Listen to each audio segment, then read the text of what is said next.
Today, I'd like to talk about magic, ritual in video games, and its psychological value.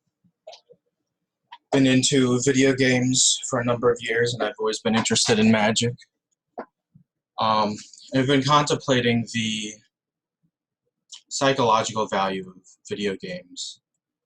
What I'm about to say can apply to, Monopoly and other games too, but I'm just talking about it from the video game aspect today.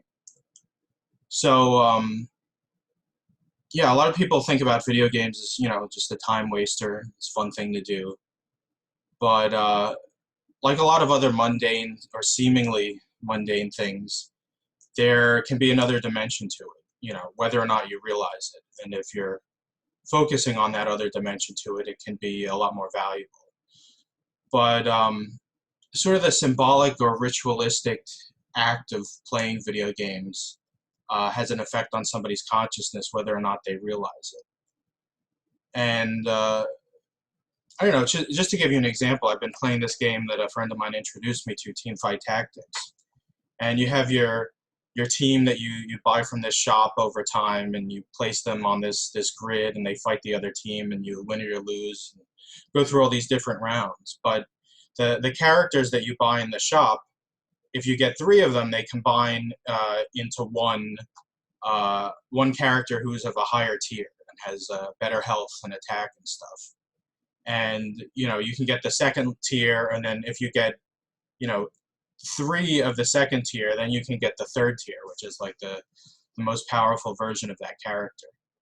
And so playing this game over and over again, as I have been for the past week or so, I've noticed this pattern of bringing these 3 together and then it forming this one more powerful whole. And that's sort of registered in my consciousness, and I've noticed that I've been thinking about it, or I've been looking at things in those terms.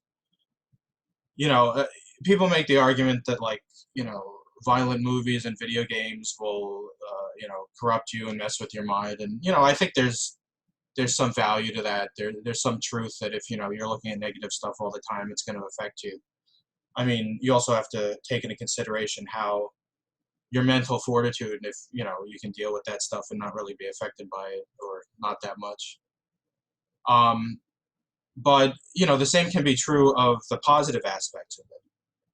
So doing this thing and seeing this kind of like, pyramid of like the little pieces coming together into the whole has looped my mind in on this sort of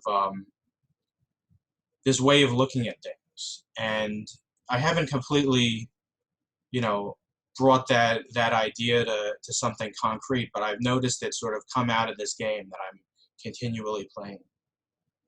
There's a lot of other games with a lot of other different features, and the next time you're playing a game, be it a video game or maybe hopscotch or whatever, you might take a minute and think, what attracted me to this game, or what features of it stand out to me, and what do I notice about the symbolic value of it, and see what registers to you and what deeper meaning it might have. Well, that's all for today. Signing off.